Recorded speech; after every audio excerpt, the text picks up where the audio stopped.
Wikus Kotse het sedert hy in November verlede jaar by Julius Malema se Economic Freedom Fighters aangesluit het, groot media belangstelling ontvang.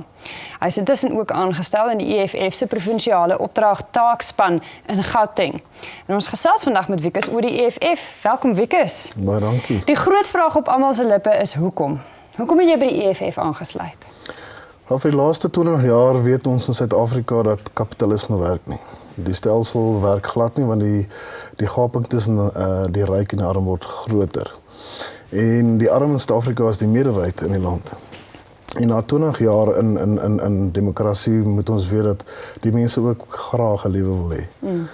Jare gewerk in verskillende townships, lokasies gewerk en om te sien hoe swart kinders op 'n daaglikse basis moet veg vir 'n stukkie brood, is baie hartseer.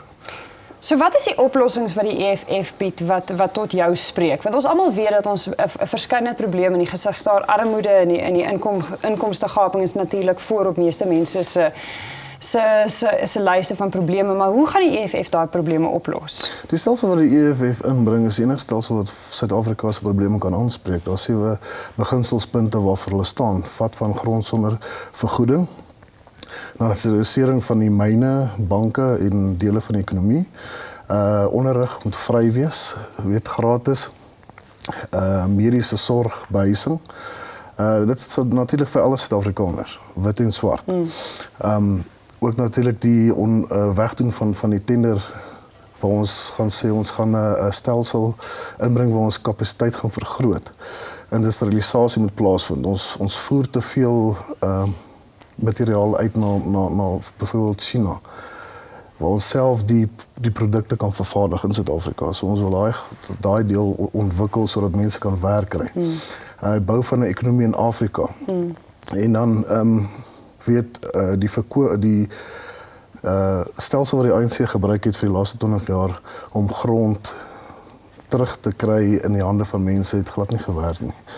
En die EFF het gesê kom sit en praat met ons. So die onteiening van grond sonder vergoeding is die eerste een wat mense se hare gewoonlik laat regop staan, so saam met nasionalisering. Maar kom ons staan op die grond een stil. Wat is die oplossing? As die grond nou eers onteien is, gestel jy kan my nou oortuig dat grondonteiening die enigste oplossing is vir die grondeienaarskap probleem. Dis van mense ontneem en nou moet dit aan hulle teruggegee word. Hoe gaan daai grond verdeel word? Wie gaan dit kry en hoe gaan daar verseker word dat dit dieselfde nie gebeur as wat in Zimbabwe gebeur het, waar mense met grond gesit het, maar nie met die vaardighede gesit het om die grond te ontsluit in inkomste nie? Grond gaan gevat word en aan die staat oorgedra word. Die staat gaan beheer oor die grond, gaan aan die staat behoort. En geen ontwrigting gaan plaasvind nie. Mense gaan nie van die grond af weggejaag word nie. Al verskil wat gaan gebeur is al gaan ons doen vir lisensie vir 25 jaar.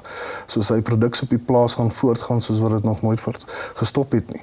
So die enigste verskil is wat ons sê is as die staat beheer het, dan kan daar meer mense in die landboustelsel inkom. Daar kan meer ontwikkeling wees vir grond vir mense wat nie grond gehad het nie. Okay, jy noem nou 'n lisensie. My eerste probleem daarmee is as ek 'n grond op lisensie bewerk, gaan ek mos nie investeer in enige vaste eiendomsbeleggings nie. So hoe gaan daai stelsel werk? Die staat gaan investeer in dit. Die staat gaan inkom en investeer in dit en hulle gaan die kapitaal beskikbaar stel om te help ook die nuwe boere wat wat gaan inkom in die mark en gaan ook gehelp word. En die huidige boere gaan ook gehelp word om vergoeding van die staat te kry. Dit klink asof dit soos 'n tenderproses gaan werk.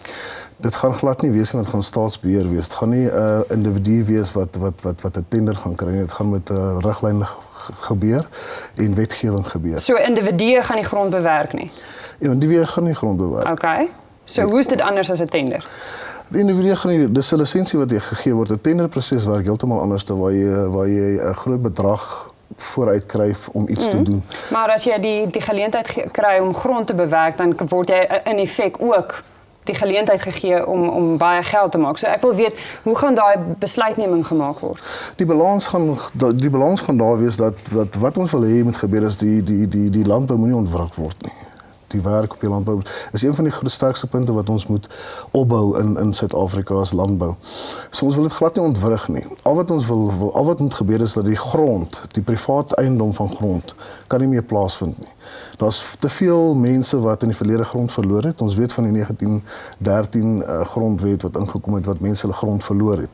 So om te verhoed dat daar grondgryping gaan plaasvind en moorde gaan plaasvind van mense weggejaag word, gaan die staat inkom sê die grond behoort aan die staat. Jy kan nog steeds op die grond bly en bewerk en wat jy maak op die boerdery wat voortgaan gaan nog steeds voortgaan soos wat voortgegaan het. Ek sukkel nog 'n bietjie te verstaan wat die staat daar uit gaan kry, maar okay, kom ons gaan beweeg aan 'n nasionalisering van myne byvoorbeeld. Dis natuurlik een van daai goed wat tot baie mense spreek, maar prakties gesproke is dit ook vir my moeilik om te verstaan hoe die regering myne beter sal kan bedryf.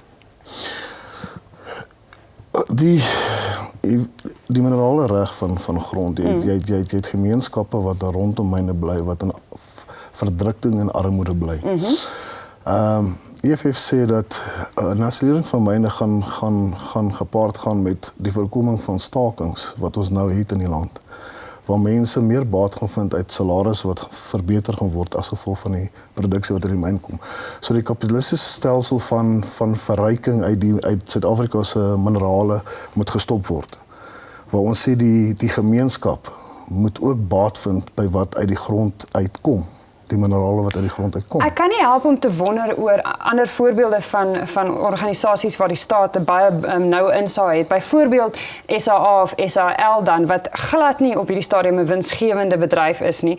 Hoe gaan dit beter gedoen word as wat daar tot dusver, die SAIK is ook 'n voorbeeld van 'n organisasie wat in geweldige ekonomiese probleme was op 'n stadium en die hele tyd deur die staat uitgehelp moes word. Hoe gaan die mynbedryf beter bedryf word deur die staat as wat dit nou gedoen word? Boonbehalwe die daaglikse lewe van die myner wat in die myn werk. Hoe gaan die ekonomiese optrede van die myne verbeter word?